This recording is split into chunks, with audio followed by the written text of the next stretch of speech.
All right. My name's Adam Johnston. I run a YouTube channel called Your Movie Sucks. And in this channel, I use clips from copyrighted films. And people often wonder how I use copyrighted clips without the permission of the copyright holder, without licensing. And that is what this panel is about, is something called fair use. I don't have any slides. It's just going to be me talking, but it's a little bit of a complicated issue. I am not a lawyer. I've just done a lot of reading on the internet on the subject, and obviously my YouTube channel and my income is dependent on this, so I do find it interesting, and yeah, hopefully this can give you guys a better understanding of fair use and how to apply it to what you do on the internet, anything else in your own life, and how you use content. Let's see. So fair use, the most important thing to understand about it is that it's not necessarily a law on its own. It's an exemption to copyright law. So although copyright law still exists, fair use is basically the idea that you can get around copyright law as long as you're using clips in a particular way. Not just clips, it could be images, it could be audio, it could be songs. Any sort of copyrighted material, there are ways to be able to republish them and not have your republishing be copyright infringement. So fair use has actually been around for quite some time in different forms. When one thinks of fair use, we immediately think of new forms of internet media, like YouTube videos. I think it's fair to say that the average person wasn't even aware of fair use as a concept until it started becoming a hot button issue on the internet.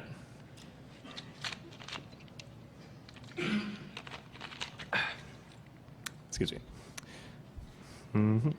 It's also a little confusing because when you search to research fair use, one of the first results you're met with is the Fair Use Act of 2007.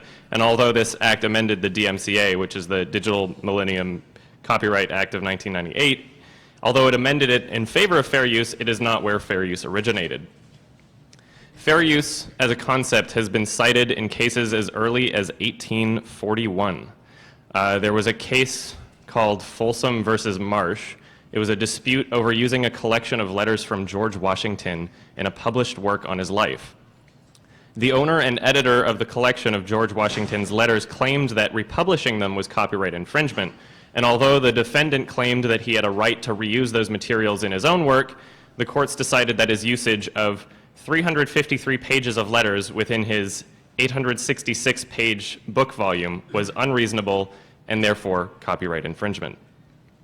However, within this court case, they also defined what they would consider to be a justifiable use of the original materials, and this is all the way back in 1841.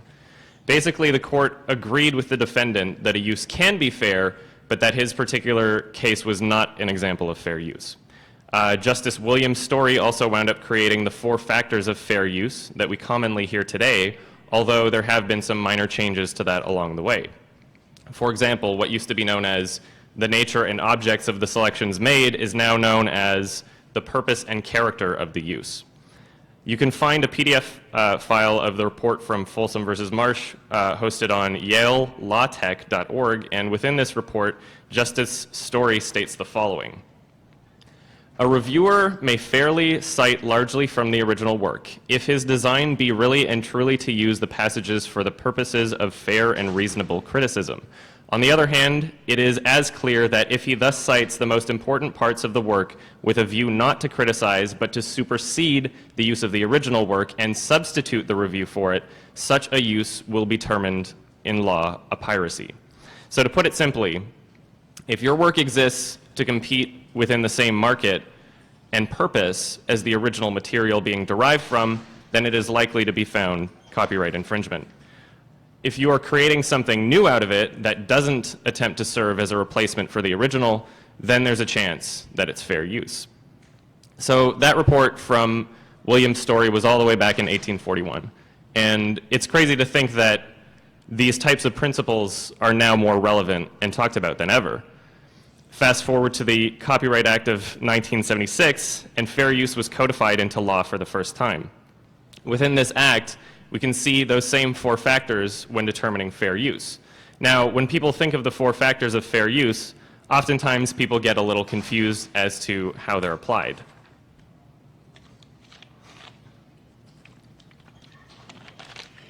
So dehydrated. The easiest way I can describe that is that there are 4 factors that are taken into consideration, but they are in no way determinative requirements for fair use. So I'm going to explain each of the 4 factors, and then I'll get back to how that comes into play when determining fair use. So the first factor, the purpose and character of your use. This is also known as the transformative factor. When they're referencing purpose and character of your use, the question they're trying to raise is whether or not you're transforming the original into something completely new and different. Are you adding a new expression or meaning to the original? So let's say you're writing a biography. You can't just lift X amount of pages from someone else's biography on the same subject and put it into yours. Sure, you can argue that the bulk of the biography you're writing is your own material, but the problem lies within the fact that you're trying to compete with the market of the original works. Why does copyright law exist in the first place?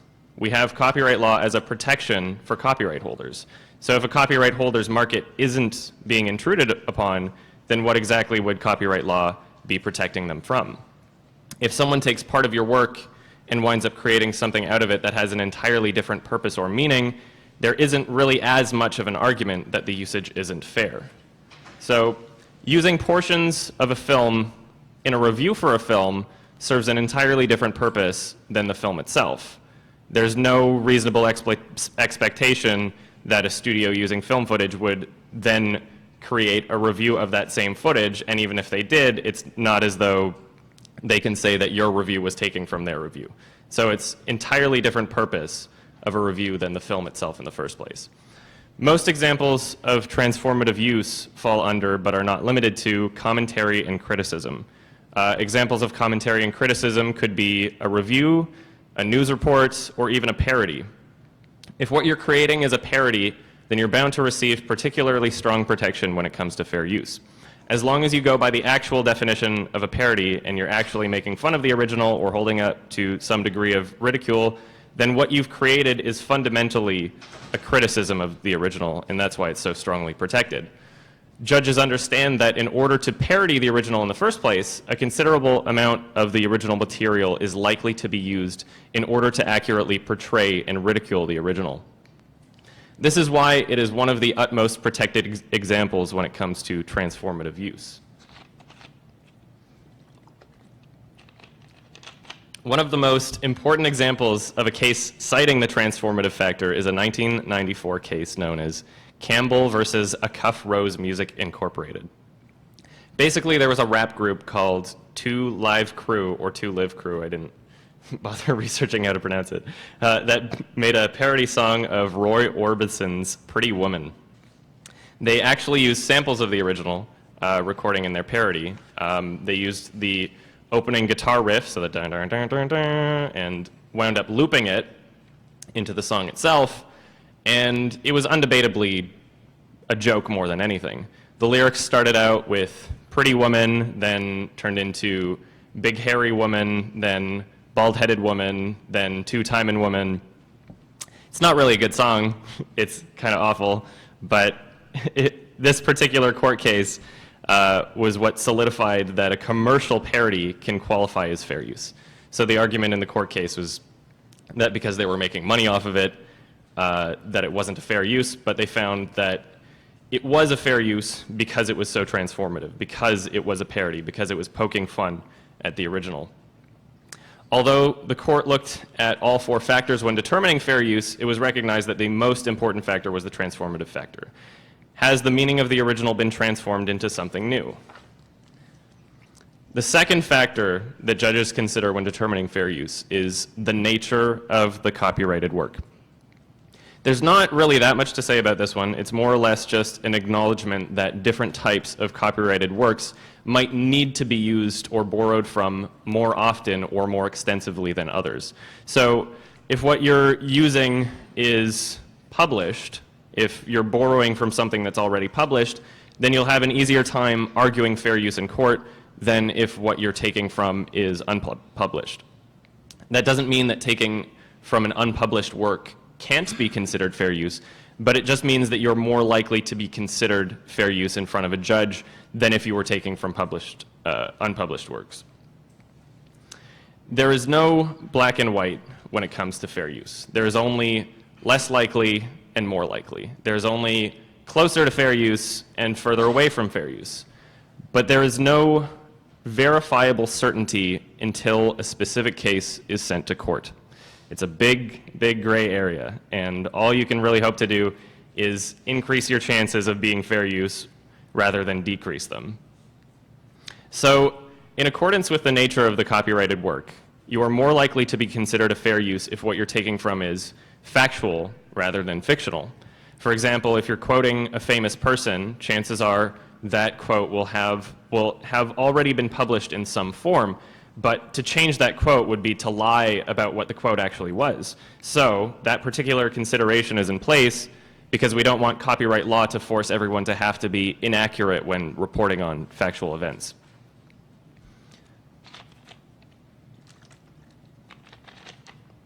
The third factor when considering fair use is the amount and sustainability of the portion taken. Again, this factor is left intentionally vague as to not place any unintended restrictions on art, but it does work in generally the same way as the other factors before. The less you use of the original work, the more likely you are to be considered a fair use when all factors and all considerations are taken into account. There's no set amount, there's no predetermined percentage of the original works that would automatically make something a fair use or not a fair use. According to the law, it is entirely possible to use 100% of the original owner's material while still falling under fair use. Not even kidding. 100% technically possible under the law. However, you always have to keep in mind that these factors are not determinative and that each of them are considered in context with each specific case.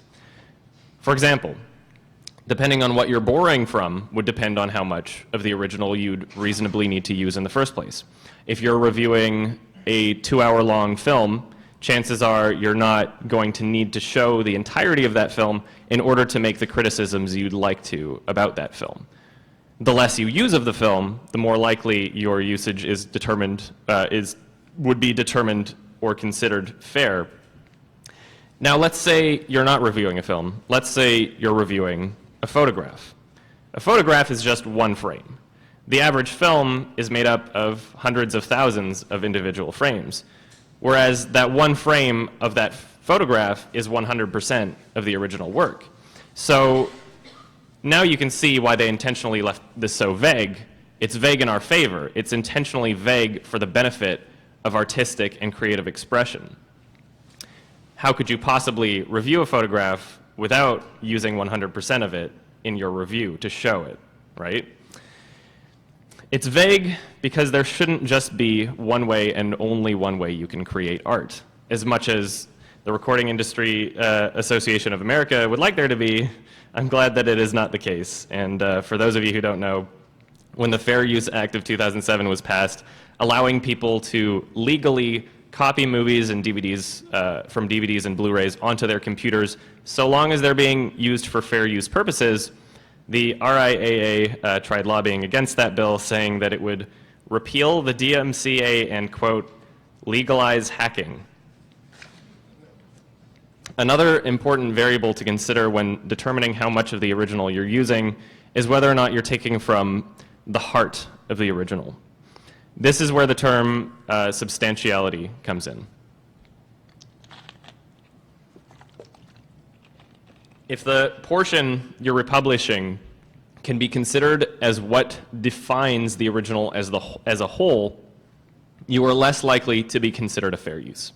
However, if you were specifically creating a parody, this particular factor wouldn't weigh against you as much. It's pretty much an exception that a parody would need to replicate, or an expectation that a parody would need to replicate the heart of the original work in order to legitimately and accurately hold up the original to ridicule. A good example of this was when South Park parodied that What in the Butt song. It was almost the entire song, but with it being a parody, they're holding the original up to ridicule. Obviously, they had a lot of leeway to use more of the original material, because otherwise, how can you really accurately hold the original up to ridicule if you're not accurately portraying it, if you're not accurately replicating it? Again, there's no set amount or percentage that can determine fair use as a blanket rule. To me personally, I just try my best to set my own limitations when it comes to editing my videos. If I can show the same thing I want to show in less time without compromising what I'm trying to transformatively create, I'll do it. Oftentimes there will be moments from a film that I feel is necessary to include in my review in order to effectively illustrate the points and criticisms being made about the film, but if the scene goes on for too long and it starts to feel unnecessary, then I'll wind up cutting it down and inserting a quick, 20 seconds later title card to speed things up. In my more recent reviews, you can see those used pretty frequently.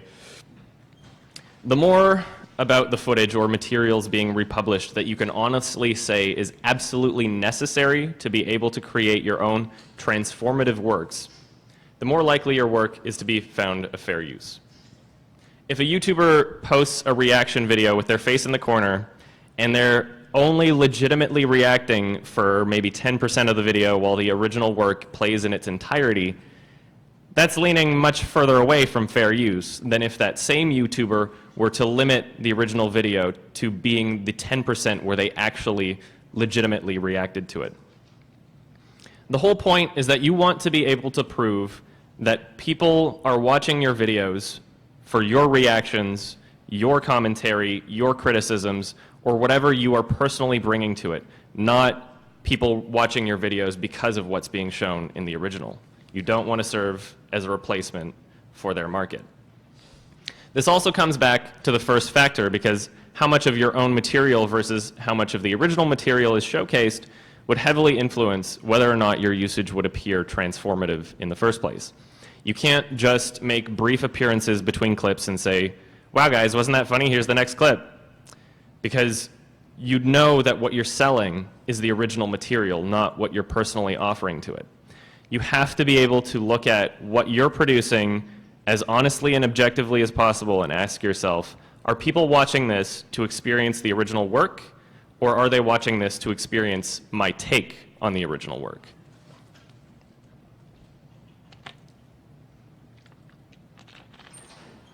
The fourth factor to be considered is the effect of use upon the potential market. This one is pretty self-explanatory. If your reproduction is taking revenue from a potential market of the original copyright holders, there's a higher chance that your work could be considered as not a fair use. Again, not determinative, so other factors are still considered regardless. The most important thing to consider with potential markets is the word potential. In the 1992 case, Rogers versus Coons, which was shown in my YouTube video, Cool Cat Learns Fair Use, the original work was a photograph of a man holding puppies that was distributed as a postcard. Jeff Koons wound up recreating almost every detail from the postcard to later use as a sculpture that wound up generating him over $350,000. Art Rogers obviously noticed this and sued for copyright infringement, and although Koons tried to claim parody as a defense, there was nothing about the replication that changed the meaning or purpose of the original. Now, where this ties into the fourth factor is that Koons argued that he wasn't interfering with Art Rogers' market because Rogers had never intended on making sculptures out of his postcard design. However, when determining potential markets, whether or not the copyright holder has the idea or plans to create more out of their work is irrelevant. What is relevant is whether or not the republished work has a different purpose or meaning than the original. Rogers may not have had the idea to use his postcard as a template for a sculpture, but he had every right to, and that's why the court ultimately decided that those sculptures were in violation of his copyright. So those are the four main factors that are considered when determining fair use in court. However, there are often considerations made independently of these four factors. Stanford University has plenty of great resources available on their website, and there's one case they mentioned that I found pretty interesting. When the David Fincher movie Seven came out, there was a lawsuit over copyrighted photographs that appeared in the film. When the copyright holder sued the producer, a very interesting ruling came from the case.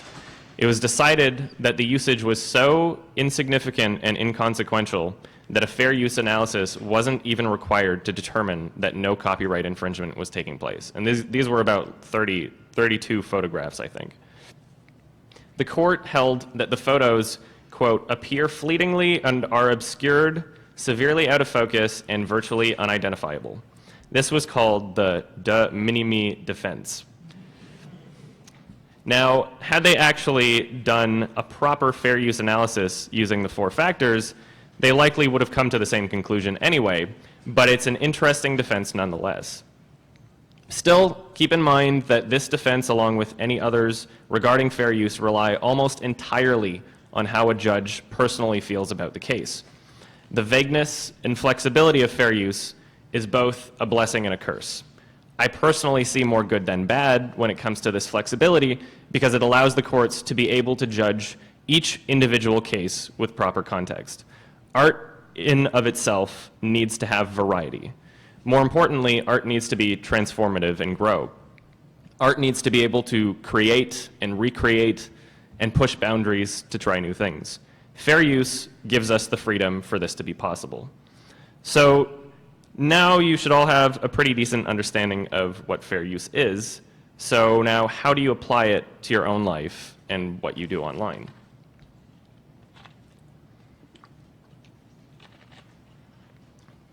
When it comes to fair use, you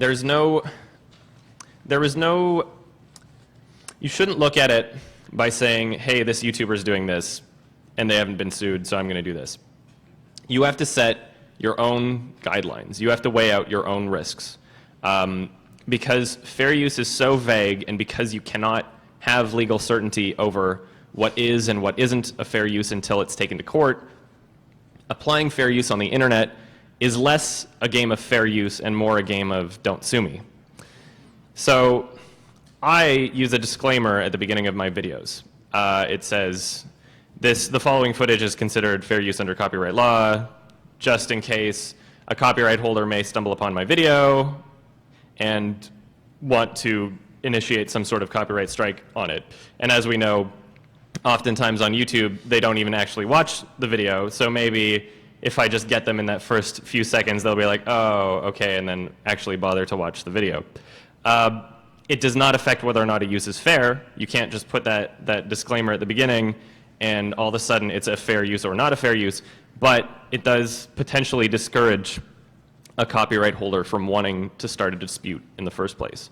So that does lower the risk slightly by having it there, but it doesn't really affect whether or not the content you make is fair use. When applying fair use to your content, you have to set your own guidelines for what you consider to be too much of a risk. There's things that other content creators do that I would consider to be too much of a risk, and there's plenty of things that I do that others would consider to be too much of a risk. One thing I don't do is sell my videos. I take donations through Patreon and I monetize my videos, but I don't have any plans to release my reviews on DVD or Blu-ray. My videos are strictly internet entertainment and they're never going to be behind a paywall. And whether or not you sell your works does not determine whether or not a use is fair, but it is something that would be taken into consideration when weighing all relevant factors. So not only that, but the more commercial your use is, the more likely the copyright holder will want to take you to court in the first place. Everything is Terrible is an entertainment company. They use old VHS footage that they find in like thrift stores, and people mail them a bunch of stuff, and it's all copyrighted footage, but they mix and mash them up into entertaining videos, and they sell DVDs of their products. They sell physical copies, and they do live shows.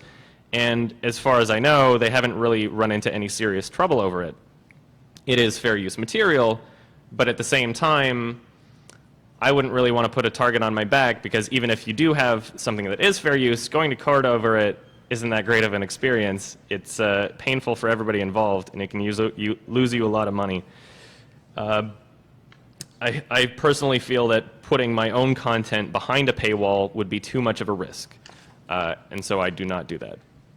Especially when considering that my content features films owned by big Hollywood corporations, I see no reason to put that kind of target on my back. However, there's a recent film that more or less did what I do in terms of presentation. It wound up getting released in film festivals and even has a professionally distributed Blu-ray that you can buy on Amazon. This film is called Room 237. It's a documentary on Stanley Kubrick's The Shining, and almost every single frame of Room 237 is taken from the original film, The Shining. It's not a very good movie. I reviewed it on my channel talking about how much it sucks, but it is a good example of fair use being used in a broader, more commercial sense than even I would be comfortable with. In most documentaries, they would cut back to footage of people being interviewed between the clips of the film, but Room 237 didn't even film the people they interviewed. They just used audio recordings to be layered on top of the film.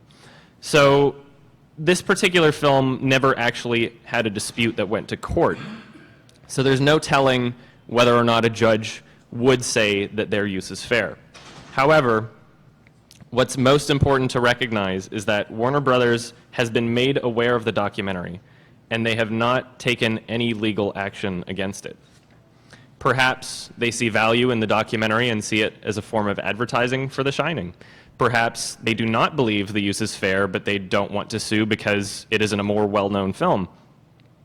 They haven't issued any public statements on it, so we can only really speculate. There's also instances where fair use has been argued to negotiate licensing fees. Michael C. Donaldson is an entertainment lawyer who created the fair use doctrine in 2005. In one instance, he wound up getting the fee dropped from $45,000 to $15,000 just for licensing a clip in his film. When you've got a lot of money to make a big Hollywood production, you're likely going to want to pay licensing fees for everything you use, just to be safe. However, arguing fair use out of court can help you save on those costs, just like that example. Now, one of the things that I personally do in my videos that many would consider to be too risky is that I use copyrighted music to go along with the film clips. Now, one might say that because I'm not directly commenting on or criticizing the music being played in the background of my reviews, that it's automatically not a fair use. However, I believe that I make enough consideration for how it's used that I'm not being put at much risk. Here are some examples of the considerations I typically make when using copyrighted songs in my reviews. First, I make sure that I'm talking over top of them at a significantly higher volume. If you're using any kind of copyrighted material for any reason, the biggest and most important argument that you want to be able to make is that your reproduction of that copyrighted material cannot be used as a replacement or a competitor to the original market. So if I play a copyrighted song at a low volume and I'm talking loudly over top of it, it is literally impossible to use one of my videos as an alternative to purchasing the song itself. So not only do I have my own audio loudly overpowering the original song, but I also edit the actual song as much as possible. For many of the songs that I use, I'm literally only using the first 5 to 10 seconds of it, and then editing that short amount into a loop that I create in my editing software, and from there, any loop that I use will typically only cover about 5 to 10% of the total runtime for my video. There's also instances where I've slowed the song down to a point where the pitch and tempo are dramatically different. Any change that you make to the original to make it less like the original and more like something new is a change that betters your chances not only in court but out of it. If you have enough of a reasonable argument that your content is fair use, then there's a good chance you can prevent going to court in the first place. The overwhelming majority of fair use disputes don't even make it to court particularly because taking a matter to court is painful and expensive, a painful and expensive process for both parties.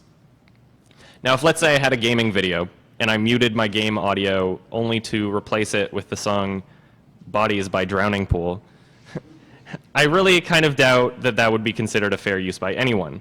It's uses like those that the music industry is more concerned about than uses like mine that aren't able to serve as a replacement for their original market. To suggest that how I use music is even close to an example like that would be to completely ignore all of the considerations I've made to be able to use it in my content. It would be difficult to suggest that I'm in any way negatively impacting their market when by the time I'm done editing and altering the songs I include, they don't even actually get detected by Content ID. Content ID is a system that scans every single video on YouTube as soon as it's uploaded to determine whether or not copyrighted audio or video was used. And because of how I alter and present the copyrighted audio in my videos, this very system can't even tell that the music is there at all. Now, does this mean that you shouldn't use royalty-free music instead? Of course not. It's all a matter of setting your own restrictions and weighing out your own risks. Using royalty-free music is obviously a considerably lower risk than using copyrighted music. Now, I may personally believe that my presentation is relatively safe, but there's a very real possibility that I'll get taken to court over my content someday. And with so many different factors and variables involved, there's a chance that my content could be determined as not a fair use in court. There's a chance that anyone on YouTube could be taken to court and lose the case. However, not many people know that you can also take the copyright claimant to court. In a recent case known as Lens versus Universal Music Corp., a woman sued Universal over issuing a takedown notice on her YouTube video, and she won. The video is about 30 seconds long and has her baby dancing to the song Let's Go Crazy by Prince. Now, the song is there, the baby is dancing to it, but it was clear that you couldn't really use her video as a replacement for the original market. And just recently in 2015, the Ninth Circuit Court of Appeals determined that copyright holders have a duty to consider fair use before sending takedown notifications to other content. Now, this video wasn't parodying, commenting on, or criticizing the original song, but it was still found to be what's known as an incidental fair use.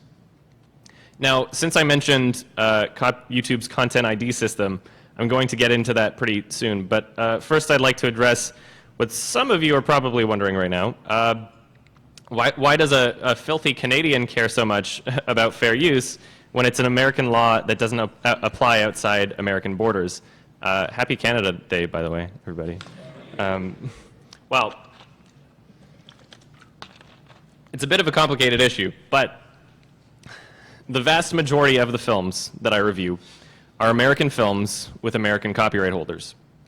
YouTube is an American company. The servers where my videos are located are in California. If an American copyright holder wanted to dispute me over one of my videos, we would be having a conversation about fair use. That being said, just because YouTube is an American company that hosts their information in California does not mean that my videos are suddenly exempt from Canadian copyright law. If I were to use clips to review a Canadian film and a Canadian copyright holder filed a dispute, then we would be having a conversation over fair dealing as opposed to fair use. Fair dealing is basically an equivalency to fair use that we use in Canada. There are some minor differences to the law, and there aren't as many notable cases to reference, but the content I make does fall under criticism or review in fair dealing. It's even mentioned in fair dealing that greater emphasis is placed on the transformative nature of the copy when it comes to criticism and review. Now, when it comes to anywhere outside the US and Canada, I can't say I'm very familiar with international copyright law everywhere. So if you are creating videos in the UK or elsewhere, make sure to do your own research and just be aware of what country the copyright holder resides in before using their content. I've already seen a few instances of UK copyright holders filing disputes against UK YouTubers, And the general impression I get is that their laws are not quite as permissible as American fair use law. Now I'm going to talk about content ID, and my notes are a lot more point form in this section, so bear with me. Content ID, I explained that it's a scanning system that YouTube implements to be able to detect copyrighted footage whenever you upload a video. So this happens before you even publish a video. You can literally upload a video, have it sit in your video manager, and before you even publish it, you can see something that says, oh, you used copyrighted footage in this, with no real determination of whether or not the usage was fair. Now, most issues we've had involving fair use on YouTube are less of a problem with fair use law itself, and more of a problem with how fair use is handled by YouTube. When you get a claim, there's a few different kinds of ways it can be handled before you take any action on it. On the copyright holder's end, Content ID gives them certain options that they can use. So if I have footage of a movie or if I have a song and I want to include it for Content ID and have it so that I get notified when someone's using it, there are, I believe, 3 settings that you can apply on it. It's whether or not you are tracking it. So some just set it to say, oh, notify me if somebody's using this. There's monetizing. So some copyright holders will set it so that if any footage is used anywhere, then they're automatically monetizing that person's video, aka just taking their ad money instead of the actual person that uploaded it. And the third option would be to block the video in certain countries or worldwide. So an automatic block can be placed on your video literally as soon as you upload it without any determination for whether or not the content that you're creating is fair use. It's also important to recognize that these claims are mostly automatic. So you can see if you look in your video manager and you see a thing that says, we found footage from 2 minutes and 3 seconds to 2 minutes and 50 seconds, then chances are it's an automatic claim. And that's just Content ID showing you where that footage was. However, it is also possible to get a manual claim, meaning that somebody actually watched the video before claiming it. These are much less common. The vast majority of them are automatic claims. The existence of Content ID in of itself goes against everything that was determined in the Lens versus Universal case, or at least in its current form. It very well could be a system that only tracks when copyrighted material is used without placing automatic restrictions on them. However, YouTube's system in its current form allows and encourages copyright holders to block videos before they're even reviewed by an actual human being. YouTube claims as though it doesn't involve itself in copyright holders' disputes, but instead allows copyright holders and creators to resolve disputes between themselves. But the problem with YouTube is that it gives an unbalanced and unfair advantage to the claimant without offering any kind of equivalent defenses to the defendant. Rather than being innocent until proven guilty, YouTube gives claimants the tools so that they can instead have you as guilty until proven innocent. So make sure you know if the claim is automatic or manual, because then it will know if somebody actually watched the video. A lot of people just automatically assume that somebody had to have watched the video, and they think, how could someone think this isn't fair use? But no, a lot of it is done completely automatically without any person viewing or reviewing if it's fair use.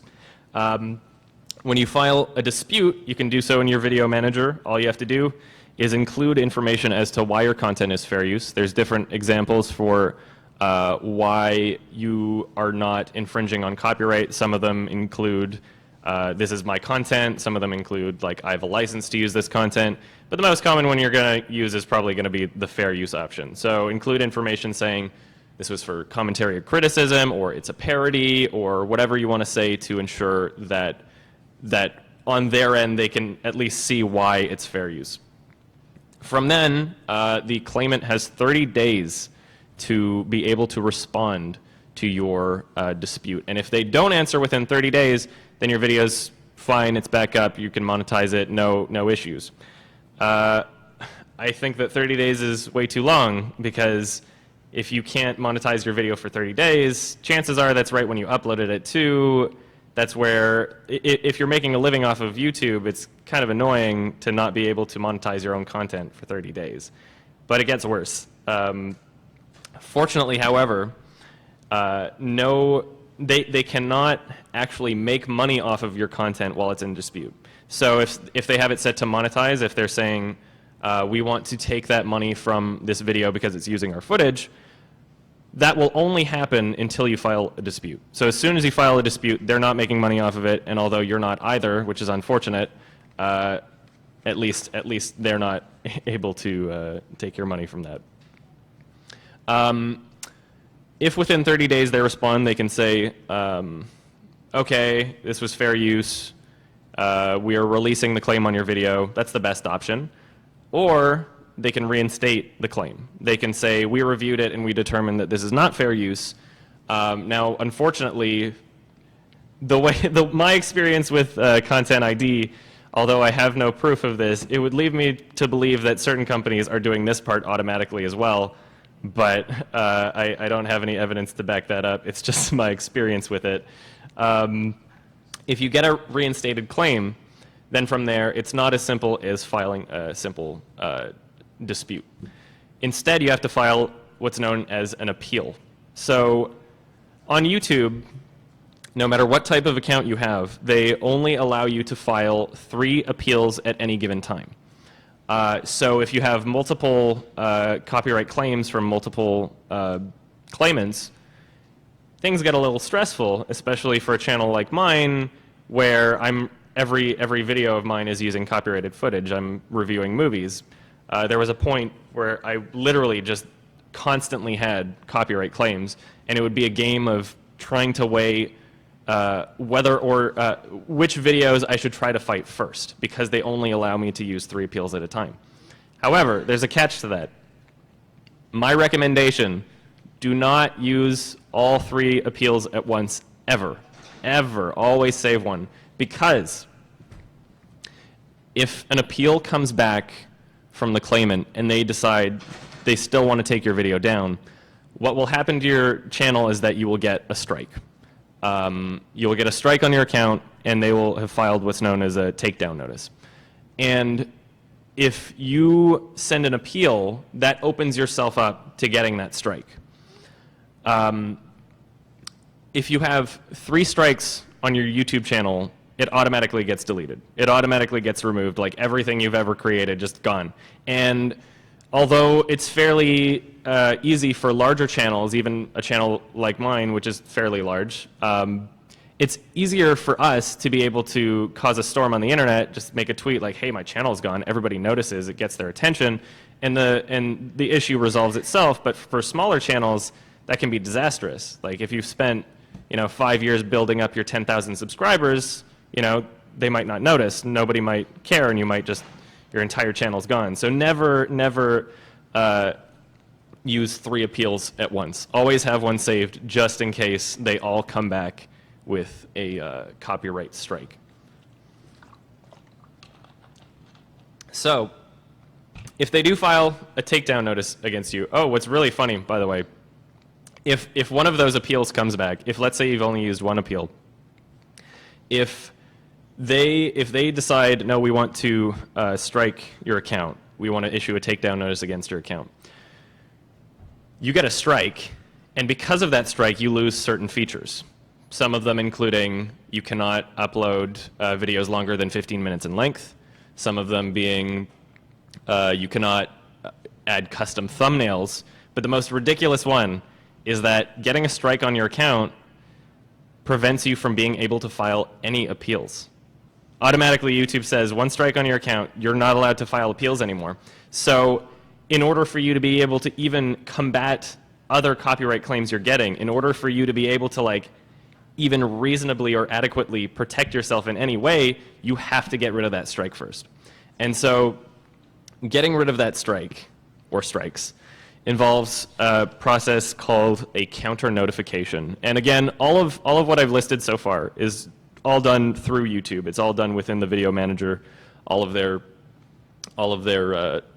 resources within their copyright video manager. You can just click your way to the next step, basically. A counter notification is now considered a legal action. So beyond this point, when you file a counter notification, it's very intimidating for somebody who might not know their rights or who might not be familiar with the process, because what it opens you up to is that after you file it, it includes your personal information. You have to fill out your name, your address, all of your contact information, because the next step, if they want to remove your video, would be an actual lawsuit. And that's very understandably intimidating for a lot of people. And unfortunately, there's several claimants and several companies and several rights protection agencies on YouTube that will expect people not to call their bluff. They will push it to that point where your only option left is to say, okay, sue me, because they think that you're going to be too scared to be able to do that. And it's very unfortunate, but that's kind of the environment that YouTube has been allowing based on their handling of copyright issues.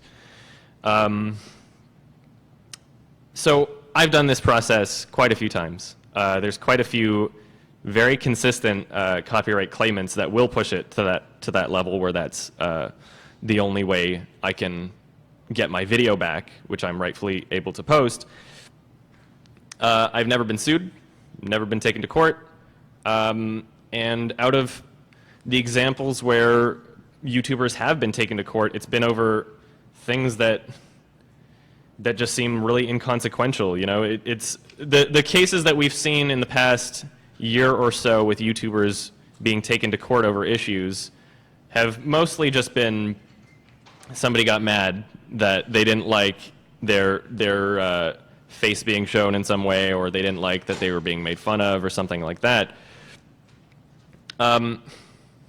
So it's kind of a blessing and a curse in a way that YouTube is set up like this, because on one hand, you're leaving yourself open to being sued, but on the other hand, the ball's in your court in the sense that they would have to sue you in order to remove your video.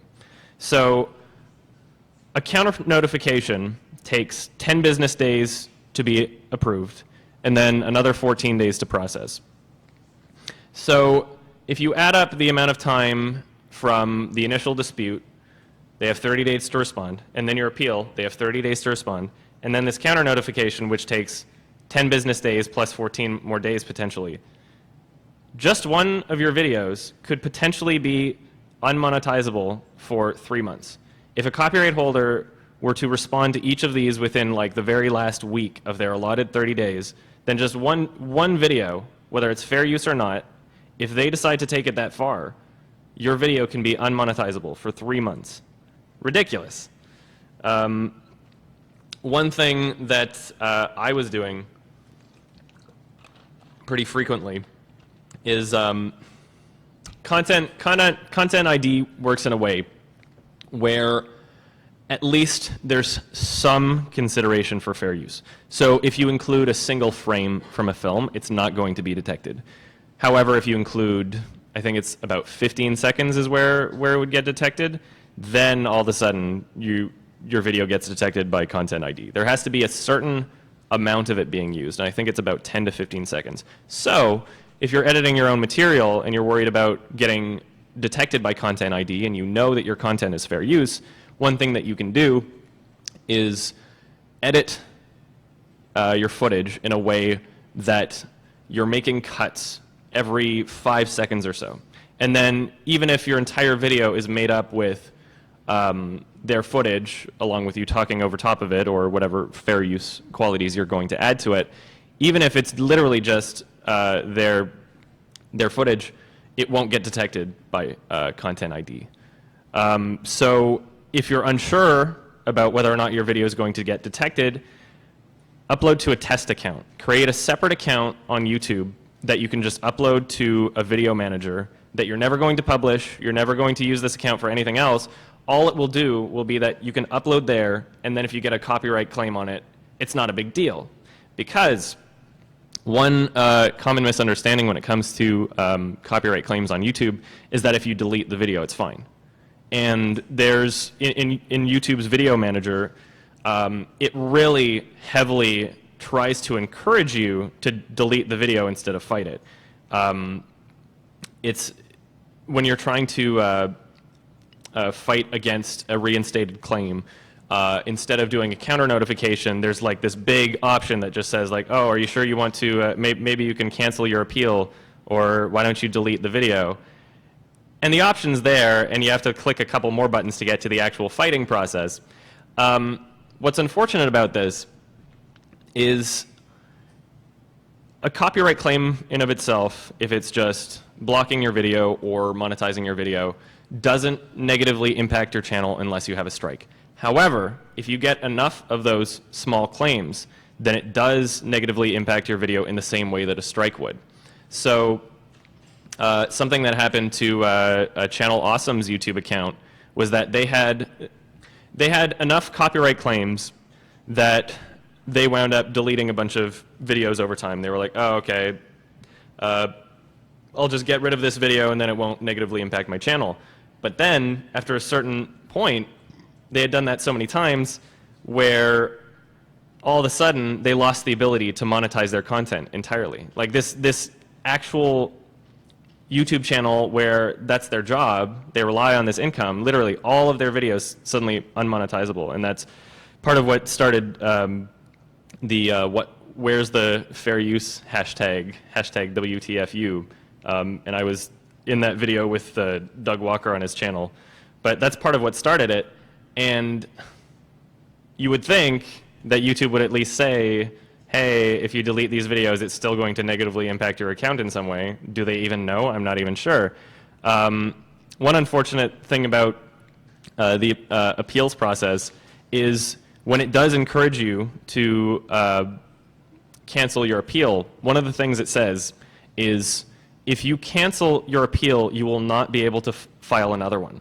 So there was a point in time where I was using 2 appeals at once, and then all of a sudden, one of my newer videos gets blocked right away. I'm like, oh no, I need to use that 3rd appeal on this newer video. But then I was like, if I use 3 appeals, then my channel could be terminated if they all come back with takedown notices. So there was a part of me that was like, why don't I just cancel one of these appeals and then maybe I can come back to it later on these 2 videos that I currently have appeals on. And then I realized, if you do that, you literally won't be able to take that step again. Whereas a copyright claimant, I'm not sure if they've changed this at this point, but it's happened several times with me where a copyright claimant has been repeatedly issuing claims on the same video, the same claimant. Warner Brothers issued 3 different claims 3 different times on a video I made about Happy Feet. Why are they allowed to do the same thing multiple times if we're not allowed to cancel an appeal and decide, oh wait, no, I do want to file this, right? Especially if we're so limited in how many we can have at once. One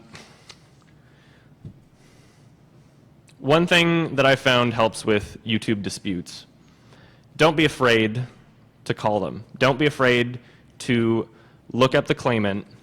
It helps if it's a smaller company, obviously. It's a little bit more difficult to get into contact with, like, Universal Studios representative or something like that.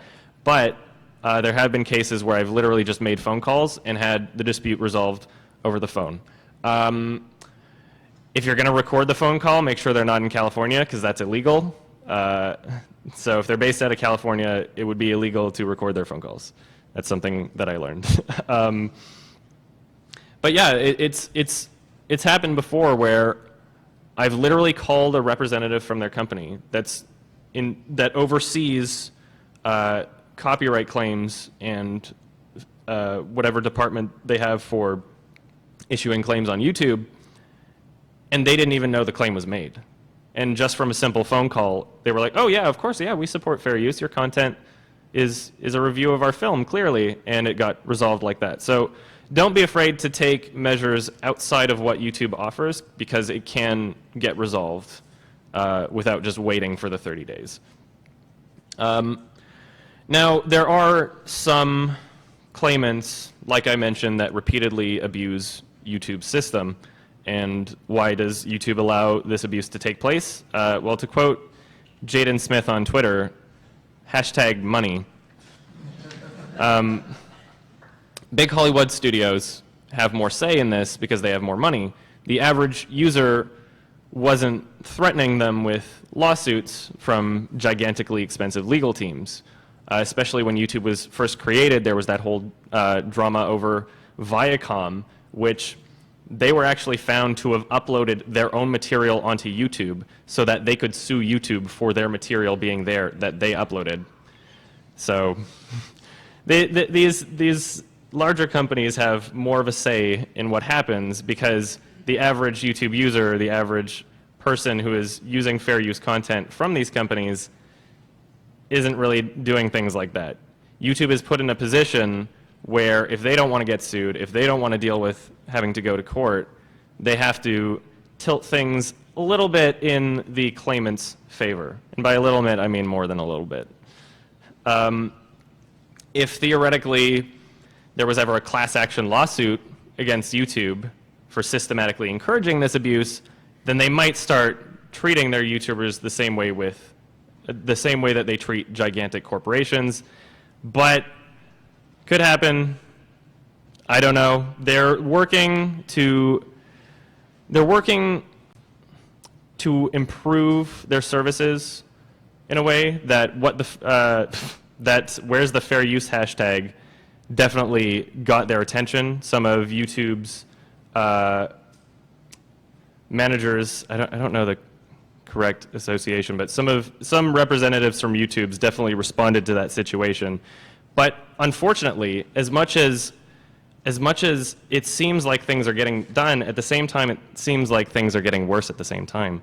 Every single time I've uploaded my monthly Google Hangout on my vlog channel, which isn't a networked channel, every single time, a day later, all of a sudden, it's not able to be monetized. All of a sudden, the money is going somewhere. It's not showing me what the claimant is, but it says, footage was detected from this section, and it lists a song title that they call Google Hangout. And I searched this up, I'm like, there's no song called Google Hangout. What is this? And it's happened every single time.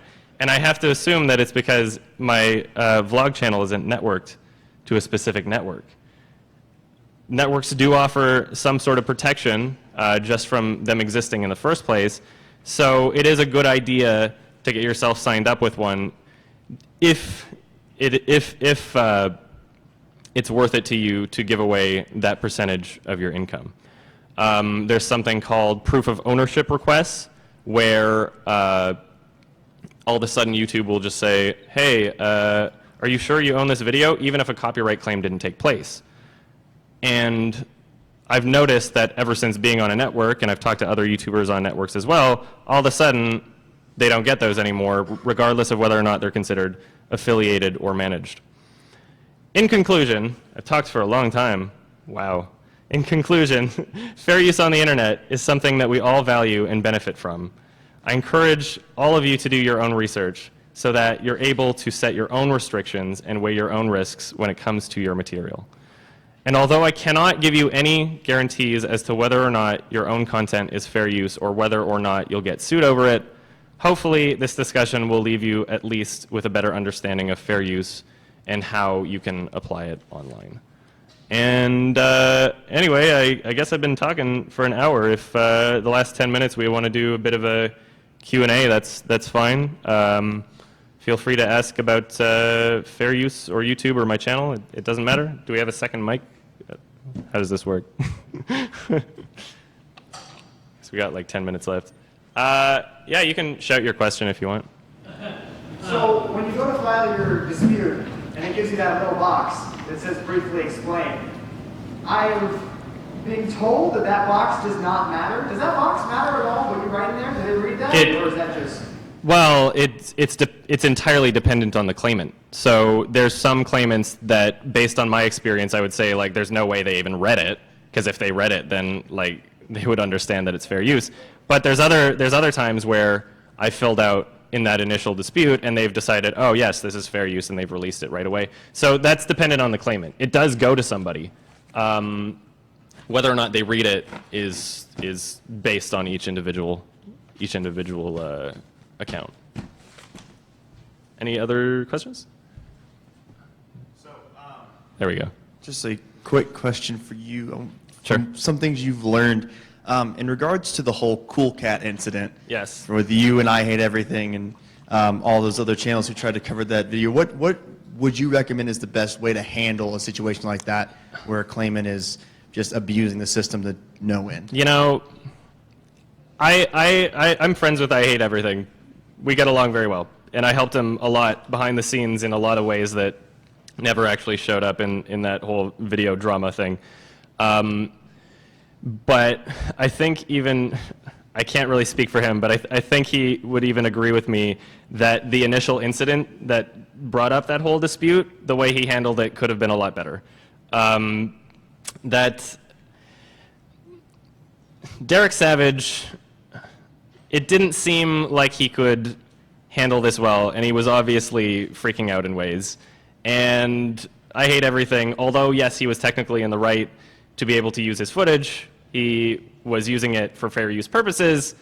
I think that it was a bit of a mistake to then make a YouTube video and then say, I'm going to milk this for everything it's worth, and like start making fun of him, because that only heats things up. You don't want to step on anybody's toes. You want to be like as respectful as you possibly can be, and try to put yourself in the position of the claimant. Try to put yourself in the position where you can at least come to an understanding and reach an agreement, because then that helps in a way, you know, it helps them not want to pursue further legal action, or it helps them in a way it could convince them into removing the claim in the first place.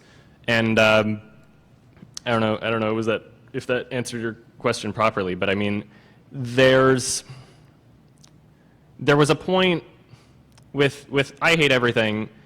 There have been points where him causing a big stink on the internet has helped him out, where it's really intimidated the claimant enough to be like, oh no, I don't want to have this internet hate mob against me, right? And it does work out if you have a larger audience, but that should be your absolute last resort. That shouldn't be the first thing that you do. And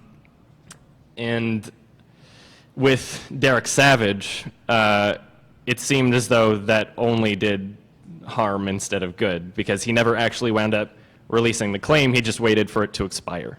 So how I would have handled it would have been to try and respectfully converse with him over emails. And what's funny about this is I sent him like 2 separate 10-paragraph emails telling him, no, you can't be taking down people's videos like this, because I was in good contact with Derek Savage at the time.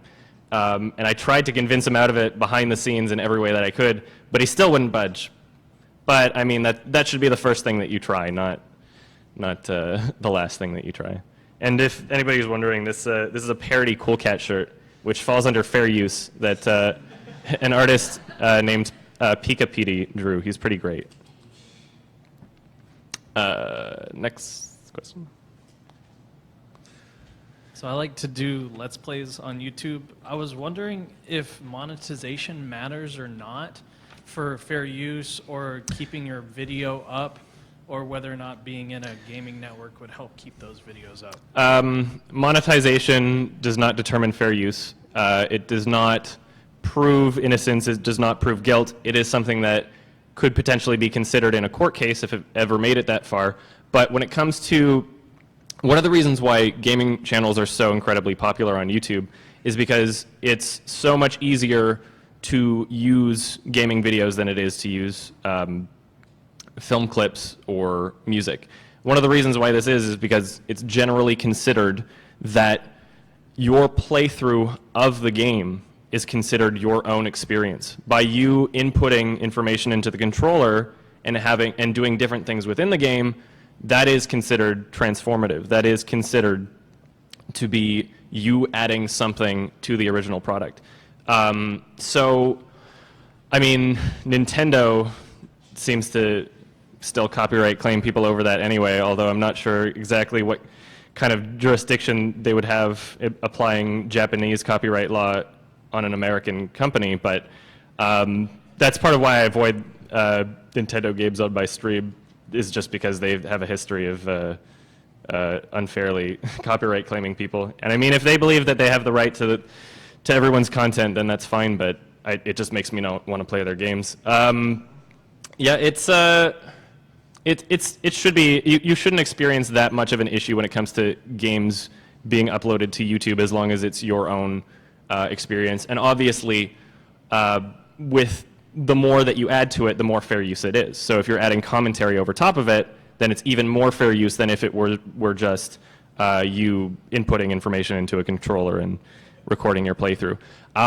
If you do want to avoid content ID, then I would avoid uploading any sort of cutscenes for the gaming videos, if you can help by editing those parts out, not just from the cutscenes themselves potentially being detected by content ID. Certain game developers would upload it to the database and others wouldn't, but chances are the soundtrack from the game is going to be detected. So if you play the entire game of The Last of Us, you know, you would probably want to cut out the end credits, because Gustavo Santaolalla, whatever his name, awesome composer, his soundtrack would likely be detected by content ID.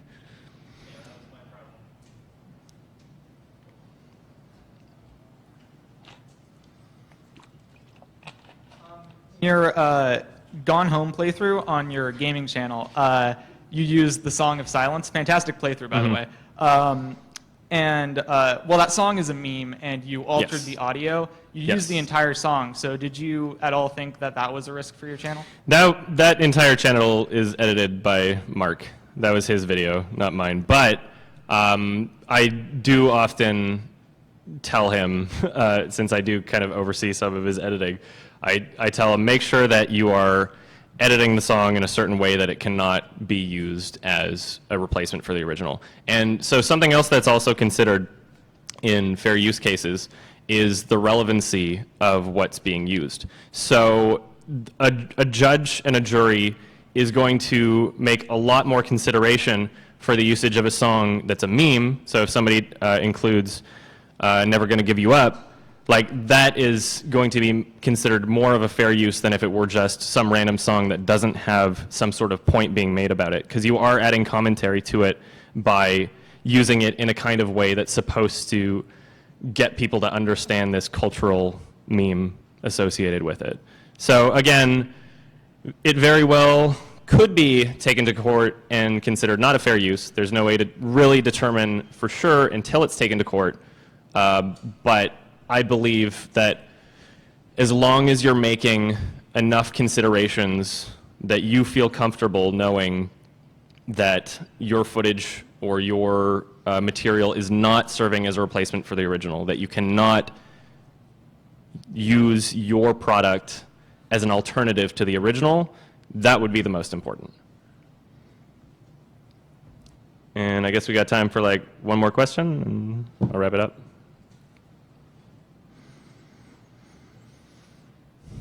I just have a clarification question about like automatic claims against you. Does disputing them take the same amount of time? Like, does that have to be reviewed by a human, or does it sometimes just you dispute it and it, like, is it the same process for an automatic dispute and a manual and? Oh yeah, fighting it is this exact same process. So whether or not a claim is automatic or manual will just give you some context as to what you're arguing against, really. It'll give you context as to whether or not someone actually reviewed it. If it was an automatic claim, then you might not want to be not have to be as specific about it. If it was a manual claim, then in your dispute you want to make sure that you are actually being as specific as possible as to why your content is considered fair use. So I mean, it doesn't really make that much of a difference overall, but it is, I consider it useful information to see which studios or claimants would be issuing manual claims against my videos.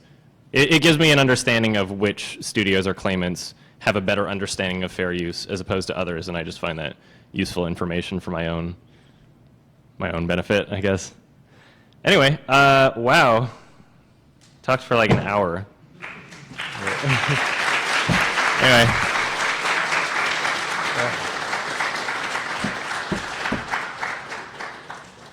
Thank you all for coming.